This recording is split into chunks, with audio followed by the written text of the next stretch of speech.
सहनाववतु सहनौ भुनक्तु सह वीर्यं करवावहै तेजस्विनावधीतमस्तु मा विद्विषावहै। ओम शांति शांति शांति। ओम श्री परमात्मा नमः। सांख्य कारिका के हम महत्वपूर्ण विषय पर चर्चा कर रहे थे, जिसमें प्रकृति का क्या प्रयोजन है यह कारिकाकार ने कारिका संख्या 56 में बताया और कहा कि प्रकृति का पुरुष के साथ जो जुड़ाव है, संसरण है, उसके प्रति पुरुष प्रकृति का कोई अपना स्वार्थ नहीं है। स्वार्थ से रहित होकर के वह पुरुष के साथ जुड़ती है, उसमें एकमात्र केवल प्रयोजन देखा जाए, क्योंकि प्रयोजन बिना मंदोपि न प्रवर्तते, क्योंकि कार्य कारण की सिद्धांत के अनुसार कार्य हो रहा है तो कोई ना कोई कारण होना ही चाहिए, ये शाश्वत सिद्धांत है। इस नियम को हर एक जगह लगाया जाता है। अब यहाँ भी लगाया जाता है कि प्रकृति में प्रवृत्ति हो रही है, लिंग शरीर में संसरण हो रहा है और संसरण से भिन्न भिन्न स्थूल शरीर का निर्माण हो रहा है। इसके प्रति क्या प्रयोजन है? यानी कि सब प्रकृति कर रही है, प्रकृति ही क्रियमाणानि गुणैः कर्माणि सर्वशः। तो जब प्रकृति कर रही तो कोई प्रयोजन तो होना चाहिए, कोई कारण तो होना चाहिए। वो कारण क्या है?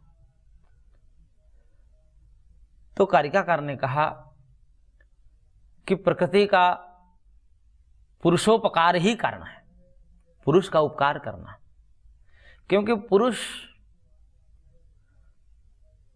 प्रकृति की मांग की है।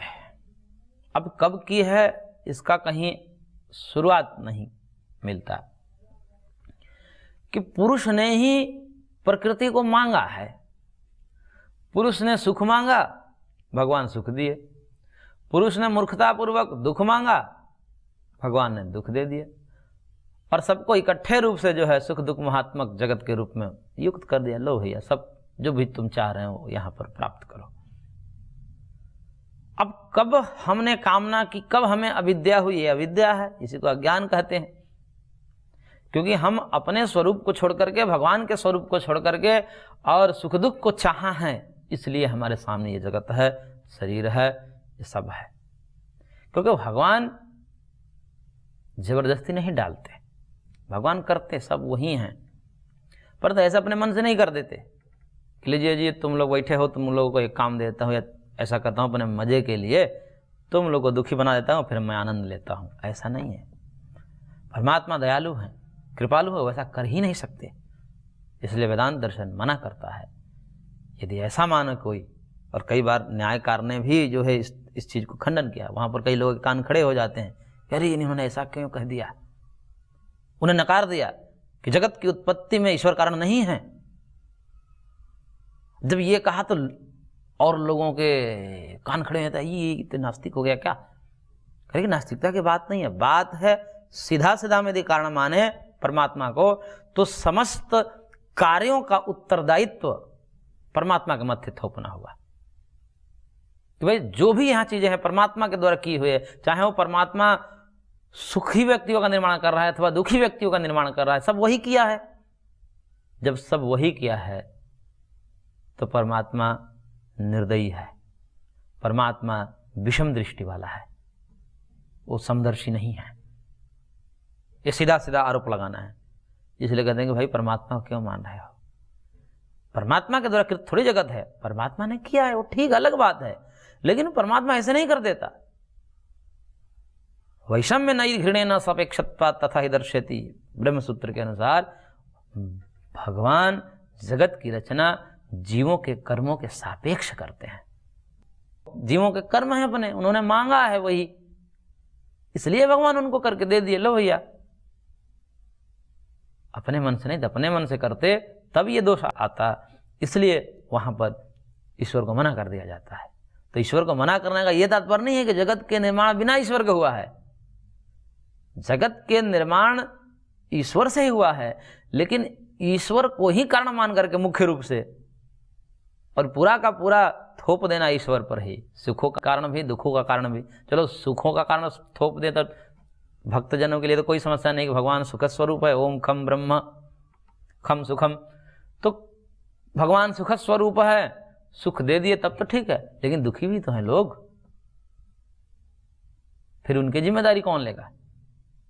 वो परमात्मा में देंगे तो परमात्मा का दुख स्वरूप कहीं कहा नहीं जाता है, न परंपरा कही, न वेद कहा है, न ऋषियों के अनुभव कहा है। तब फिर यही कहा जाता है, काहू नहु को सुख दुख कर दाता, निज कृत कर्म भोग सब भराता, कि सब अपने ही किए कर्मों का भोग भोगते हैं, इसमें कोई दूसरा कारण नहीं है, इसमें कोई परमात्मा कारण नहीं है।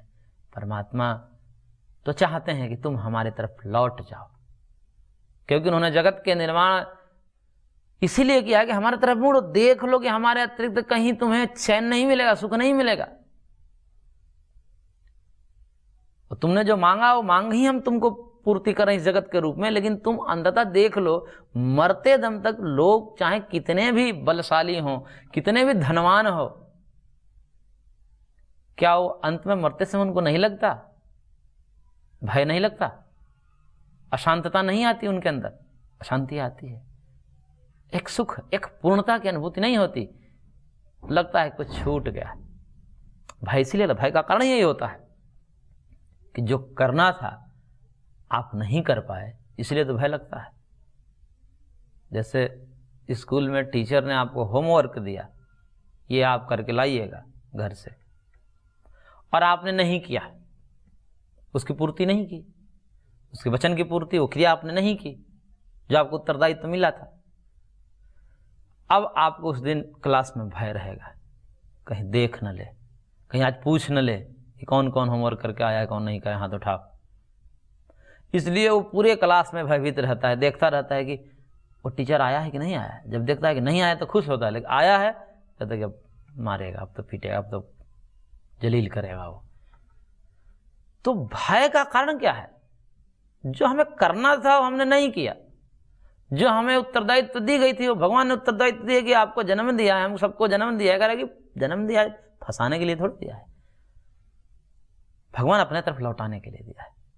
और यही चीज अंत में समझ में आती है, व्यक्ति इसलिए भयभीत होता है, डरता है कि पता ना अब क्या होगा, मरूंगा तो क्या होगा, वो सब इसीलिए भय होते हैं। तो इस कारण से जो प्रकृति है वह जगत रूप में आती है, लिंग स्वरूप के रूप में संसरण करती है, स्थूल शरीर के रूप में उसका जुड़ाव होता है, सब प्रकृति ही करती है। इसके प्रति प्रकृति का कोई अपना स्वार्थ नहीं है। अब इसको स्वार्थ जैसा कह सकते हैं, लेकिन ये वास्तव में स्वार्थ नहीं है, ये परार्थ है। इसलिए प्रकृति से ज्यादा, प्रकृति से अधिक कोई लोकोपकार नहीं करता। प्रकृति बहुत लोकोपकार करती है, और इसीलिए कहा जाता है कि देखो प्रकृति जैसे कर दी दूसरे के लिए जी रही है, कि वृक्ष अपना फल नहीं खाते, नदी अपना जल नहीं पीती, गाय अपना दूध नहीं पीती। इस प्रकार से पूरे प्रकृति ही दूसरे के लिए है। इस प्रकार हमारा शरीर भी दूसरे के लिए होना चाहिए। परोपकारा ही फलंते वृक्षाः परोपकाराम ही दुहंति गावः इत्यादि जो कथन किया जाता है कि सब परोपकार के लिए करें। इसलिए परोपकारार्थम इदम शरीरम, ये हमारा शरीर भी परोपकार के लिए है, क्योंकि ये भी तो प्रकृति है।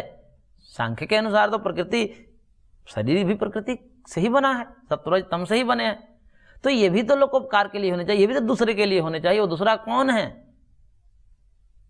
दूसरे ये हमारे लोग हैं, हमारे आसपास के जीव हैं, पूरा जगत है। उनके उपकार में इस शरीर को लगाना चाहिए, दूसरे के उपकार में शरीर को लगाना चाहिए। इसलिए ये एक शिक्षा है प्रकृति से, कि प्रकृति जिस प्रकार दूसरे के सुख के लिए निरंतर रत रहती है, ऐसे ही मनुष्य को भी दूसरे के सुख की चिंता करनी चाहिए। जिस प्रकार से प्रकृति अपनी सुख की चिंता न करते हुए दूसरे के सुख की चिंता के लिए निरंतर अहरनिश, हम सो जाते हैं तो भी प्रकृति अपना काम करना नहीं छोड़ती। शरीर में रक्त आदि का प्रवाह चलता है, हृदय की गतियां चलती हैं, सब सूर्य तारे ग्रह नक्षत्र सब अपने अपनी स्थिति में चल रहे हैं, कोई कहीं रुका नहीं, कहीं विराम नहीं है, कहीं विश्राम नहीं है। ऐसे ही हमें बिना थके बिना रुके जहाँ तक हो सके इस शरीर को परोपकार में लगाना चाहिए, दूसरे के सुख के लिए लगाना चाहिए। ये प्रकृति से हमें सीख है। इसलिए प्रकृति का इसमें कोई स्वार्थ नहीं है। बिना स्वार्थ के दूसरे के लिए, पुरुष के लिए, दूसरे अर्थात कौन है? दूसरा पुरुष है, क्योंकि प्रति पुरुष विमोक्षार्थम, यही बात कही थी कि प्रत्येक पुरुष के मोक्ष के लिए, उसको दुखों से निवृत्त करने के लिए प्रकृति आई है इस शरीर के रूप में और सूक्ष्म शरीर के रूप में और जगत के रूप में, दुख देने के लिए नहीं आई है। लेकिन हम विरत ही नहीं हो पाते। प्रकृति अपना स्वरूप दिखाती है, स्पष्ट दिखाती है कि देखो भाई सुख थोड़ा मिल रहा है ना, आगे दुख है, जिसको तुम सुख समझ रहे हो वो दुख है अंततः। इसलिए परिणाम ताप संस्कार दुख गुण वृत्ति विरुद्धाच दुखमेव सर्वम विवेकिनः, ऐसा महर्षि पतंजलि ने स्पष्ट कहा। और सांख्यकार ने भी कहा कि तदपि दुख सबलमिति दुख पक्षे निक्षिपन्ते विवेचकाः कुत्रापि कोपि सुखी इति, कि भाई जो विवेकी लोग हैं वो इस क्षणिक सुख को भी दुख के कोटि में ही डालते हैं, क्योंकि इसी के कारण तो सारा दुख आता है। थोड़े से सुख की कामना में हम दुखों का जंजाल खड़ा कर देते हैं। और जब बात संयमता की जाती है कि भाई संयम से जीवन जियो, त्याग पूर्वक जीवन जियो, तेन त्यक्तेन भुंजिता, वेद का ये उद्घोष है। जब ऐसा कहा जाता है तो उनको भय लगता है, अरे त्याग कर देंगे तो फिर मिलेगा क्या हमको, सब कुछ छोड़ देंगे तो क्या मिलेगा, ये भय बना रहता है। और इस भय से भयभीत होकर के फिर त्याग की तरफ न बढ़ करके पुनः भोग की तरफ लौटते हैं। और वो स्थिति ऐसी हो जाती है जैसे व्यास जी ने कहा है कि बिच्छू से डरकर सांप से कटवा लेते।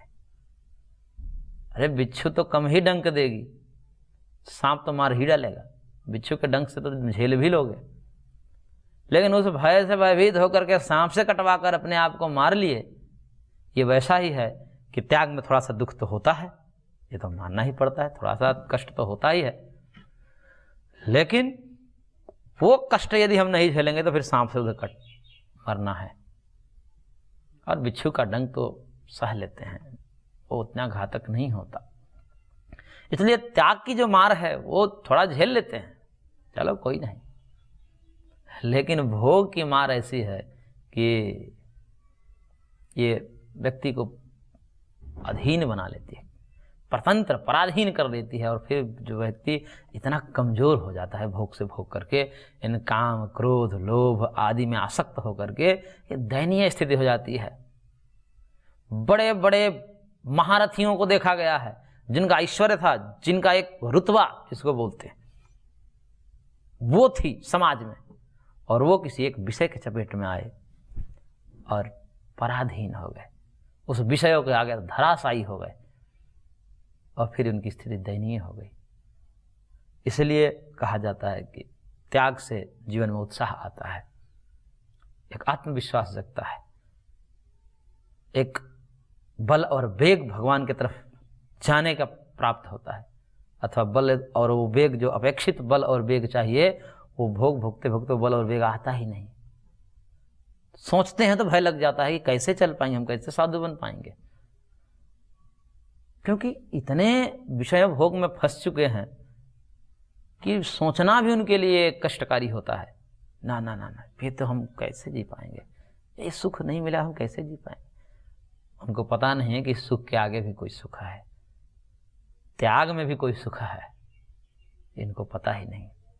तो कहने का तात्पर्य है कि प्रकृति जो है वह पुरुष के लिए आती है, अपना उसका कोई प्रयोजन नहीं है। अब यहां पर बात ये आती है कि भाई प्रकृति को तो आपने जड़ कहा है, प्रकृति को क्या पता, उसको कैसे पता कि ये भाई इसके लिए ये दुख में फंसा है और दुख में फंसा है तो इसको मेरे दुख से निकालना चाहिए, इसलिए वो जा करके उसे जुड़ती है, फिर उसे निकालती है दुखों से। ये तो चेतन की भांति आपने व्यवहार कर दिया, इसको ऐसा लग रहा है कि चेतन है। तो ये जड़ प्रकृति, अचेतन प्रकृति जो है वह पुरुष के तरफ क्यों संसरण करेगी लिंग आदि शरीर के रूप में, क्योंकि वो तो अचेतन है आपके ही अनुसार। और अचेतन वस्तु कहीं संसरण कर नहीं सकती अपने आप। जैसे कोई एक पत्ता यहां रखा हुआ है वृक्ष का, वो अपने आप थोड़े सरक जाएगा, जब तक उसमें कोई दूसरा आकर हवा आदि ना मारे तब तक वो वहां से सरक नहीं सकता, क्योंकि वो जड़ है।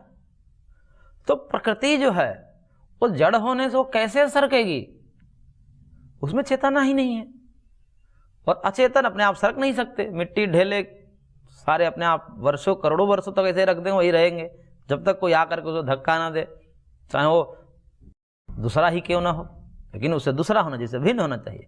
ऐसे ही प्रकृति से भिन्न कोई तो होना चाहिए। कि अचेतन प्रकृति कैसे प्रवृत्त हो जाएगी जगत के रूप में, सूक्ष्म शरीर के रूप में, वो कैसे संसरण करेगी? ये तो बात समझ में नहीं है, तो परस्पर विरोधी बात है। एक तरफ आप जड़ कहते हैं और दूसरी तरफ कहते हैं कि भाई ये उसके प्रयोजन को, उसको दुखों से हटाने के लिए जाती है। इस बात समझ में नहीं आई। तो अचेतन प्रकृति कैसे प्रवृत्त हो सकती है, इसको समझाने के लिए कारिकाकार ने कारिका संख्या 57 में कह रहे हैं, वत्स विवृद्धे निमित्तम क्षीरस्य यथा प्रवृत्तिरज्ञस्य पुरुष विमोक्ष निमित्तम तथा प्रवृत्ति प्रधानस्य। कह रहे हैं कि यथा अज्ञस्य क्षीरस्य प्रवृत्ति, जैसे अज्ञ का मतलब ज्ञानवान, अज्ञ का मतलब जो ज्ञानवान नहीं है, जो जड़ है, जो अचेतन है। तो एक दृष्टांत के द्वारा समझा रहे हैं कि जैसे दूध जो होता है गाय के थन में, दूध क्या होता है? जड़ होता है। तो जैसे जड़ दूध होते हुए भी वत्स विवृद्धि निमित्तम, वत्स के विवृद्धि के लिए, यानी कि वो भूखा है, उसको क्षुधा की निवृत्ति करानी है, इस कारण से वह गाय की प्रेरणा से जड़ होते हुए भी ऊपर से थन के अंदर रहता है, वो जो थन में दूध बराबर भरा नहीं रहता, उसके ऊपर रहता है, फिर वहां से सरक कर थन में आकर भर जाता है, फिर वो जो है बछड़ा उस दूध को पी लेता है या ग्वाल उस दूध को निकाल लेता है। तो ये जो दूध को हम चेतन नहीं मान, दूध तो जड़ है, लेकिन जड़ दूध होते हुए भी वो वहां था, वहां से सरक करके यहां आ गया, थन में आ गया। क्यों आ गया? इसके पीछे गौ रूपी जो चेतन है उसका संयोग है, उसकी प्रेरणा है। तो गौ रूपी चेतन की प्रेरणा से वो दूध जड़ होते हुए भी, अचेतन होते हुए भी ऊपर से सरक कर नीचे थन में आकर भर जाता है। इसी प्रकार से परमात्मा की प्रेरणा से जड़ होते हुए भी प्रकृति जीवात्मा के भोग के लिए, अपवर्ग के लिए, उसको दुख से निवृत्त करने के लिए सरक जाती है। वो सरकना कैसे है जगत का? प्रकृति का सरकना क्या है? जगत रूप में सरकना है। महदादि जो भूत पर्यंत कहा है उस रूप में सरकना है। जो प्रकृति अपने 23 रूप में आकर के जगत का निर्माण करती है, उस रूप में वही प्रकृति का सरकना है। तो अचेतन पदार्थ भी चेतन के प्रेरणा से सरक जाता है। अचेतन अपने आप नहीं सरकता। यहीं पर सिद्धांत को समझने में भेद हुआ है और सांख्य के अभिप्राय को लोगों ने बदल दिया और कहा कि सांख्य निरीश्वरवादी है, यह तो स्वतंत्र प्रकृति की प्रवृत्ति मानता है। इस दृष्टांत को धेनुवद्वत्साय एक सूत्र है, उसी के आधार पर कारिका बनाई गई है कि धेनु के समान, जैसे धेनु के थन से वो जो अचेतन दुग्ध है वह ऊपर से नीचे सरक जाता है वत्स के लिए, वत्साय, वैसे ही परमात्मा रूपी चेतन की प्रेरणा से, परम चेतन परमात्मा है, नित्यस नित्यानाम चेतनस चेतनानाम, चेतनों का भी जो चेतन है, आत्माओं की भी जो आत्मा है, उस परम तत्व परमात्म तत्व की प्रेरणा से जड़ होते हुए भी प्रकृति जीवों के लोकोपकार के लिए, उसको दुख से निवृत्त कराने के लिए जगत के रूप में, सूक्ष्म शरीर और स्थूल के शरीर के रूप में सरक जाती है, यानी कि आ जाती है। अब यहां पर क्या समझ लिया गया लोगों के द्वारा? स्पष्ट है, इसमें कोई समस्या नहीं है, आराम से समझने होगा। कोई इसमें ऐसा नहीं कि भाई हम बल लगा करके अर्थ का अनर्थ करें, ऐसा तो है नहीं, सीधा समझ में आ रहा है। धेनुवद्वत्सा, लोग क्या करते हैं इस कारिका को या इस सूत्र को, धेनुवद्वत्सा इत्यादि सूत्रों को, वो कह रहे हैं कि यहां पर तो चेतन को स्वीकार ही नहीं किया। कहा कि जिस प्रकार अज्ञ दुग्ध जो है प्रवृत्त सरक जाता है, इसी प्रकार बिना किसी प्रेरणा के, ऐसा अर्थ लेते हैं कि जैसे गाय के थन में दुग्ध अपने आप प्रवृत्त हो जाता है बिना किसी चेतन के प्रेरणा से, वैसे ही प्रकृति भी बिना किसी चेतन के प्रेरणा से अपने आप सरक जाएगी। ऐसा अर्थ कोई करेगा क्या भला? बिना किसी प्रेरणा के, बिना गाय रूपी चेतन की प्रेरणा से दुग्ध आ सकता है? गाय संकल्प कर लेती है कि मेरा दुग्ध नहीं देना है, आप लाख बछड़ा छोड़ लीजिए तो भी दुग्ध नहीं आएगा, उसको देना नहीं, वो लात मार देगी। और आप कितना भी उसको जो है दंडित कर गया, उसको चाहे दूध निकाल देना, दूध छोड़ेगी नहीं, आप उसको जो है सहलाते रहिए, कोई अंतर नहीं। उसकी जब इच्छा होगी, उसकी जब अनुकूलता होगी, वो जब प्रेरित करेगी संकल्प पूर्वक, प्रसन्नता के कारण, वात्सल्य के कारण, जो भी कारण कहिए, तब दूध आएगा, ऐसे नहीं आएगा। यदि बिना किसी चेतन का यही अर्थ महर्षि को स्वीकार है, तो फिर मरी हुई गाय में भी दूध निकाल ले कोई व्यक्ति। गाय तो वो भी है ना, मरी हुई गाय को भी तो गाय ही कहते हैं। उस गाय में आ जाएगा क्या वत्स के लिए जो है दुग्ध? सरक जाएगा? नहीं सरकेगा। तो दृष्टांत दिया गया यहां पर, और दृष्टांत क्या होता है, इसके लिए सामान्य रूप से महर्षि गौतम ने न्याय दर्शन में एक सूत्र बनाया और कहा, लौकिक परीक्षाणाम यस्मिन् अर्थे बुद्धि साम्यम सदृष्टान्तः, कि जिस विषय में, जिस पदार्थ में लौकिक और परीक्षक यानी कि सामान्य व्यक्ति और विद्वान व्यक्ति दोनों ही एक रूप से सहमत हो, उसी को दृष्टांत दिया जाता है शास्त्र में। और धेनुवद वत्सायित दृष्टांत के रूप में है, समझाना था। ये जब प्रश्न आया कि कैसे, तो उन्होंने कहा इस प्रकार से, ये समझाना था।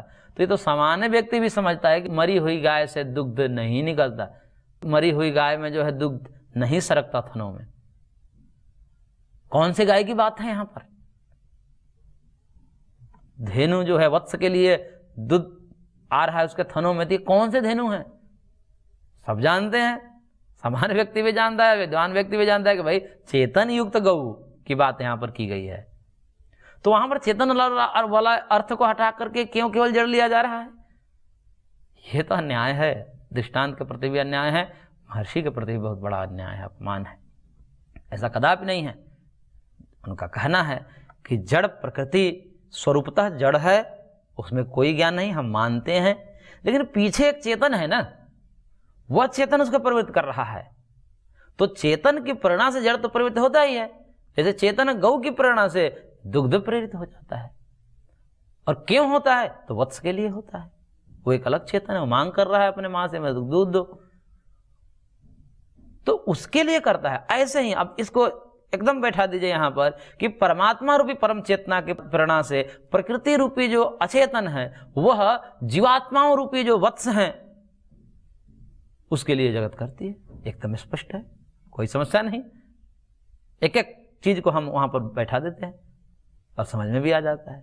लेकिन ये अर्थ नहीं लेकर के और अन्यार्थ करना, ये बहुत बड़ा अपराध है। और ये है, इसका कारण मुख्य रूप से यह है कि गुरु शिष्य परंपरा का अनुपालन न करना, मनमानी अर्थ करना। मनमानी अर्थ करने में ऐसे होता है, व्यक्ति अपनी भावना शास्त्र में डाल देता है। तो स्पष्ट है, वत्स विवृद्धि निमित्तम क्षीरस्य यथा प्रवृत्ति पुरुष विमोक्ष निमित्तम तथा प्रवृत्ति प्रधानस्य। जिस प्रकार से जड़ अचेतन दुग्ध की चेतन गाय के प्रेरणा से चेतन वत्स रूपी जो बछड़ा है, उपभोक्ता है, उसके लिए प्रवृत्त होता है वो दुग्ध, इसी प्रकार से प्रत्येक जीवात्माओं के मोक्ष के लिए, उसमें भी एक दुख है, उस दुखों के निवृत्ति के लिए ये जो प्रधान अर्थात प्रकृति की प्रवृत्ति होती है, चाहे वो सूक्ष्म शरीर के रूप में हो अथवा स्थूल शरीर के रूप में हो अथवा ये पूरा जगत के रूप में है। तो यह प्रकृति की प्रवृत्ति का प्रयोजन है। किस कारण से जड़ प्रकृति प्रवृत्त हुई? तो परम चेतन परमात्मा के प्रेरणा से और जीवों के उपभोग के लिए, उसके दुखों को निवृत्त कराने के लिए। तो इस प्रकार से आज की कक्षा का हम यहीं पर विराम देते हैं, शेष अगले अंक में। ओम शांति शांति शांति।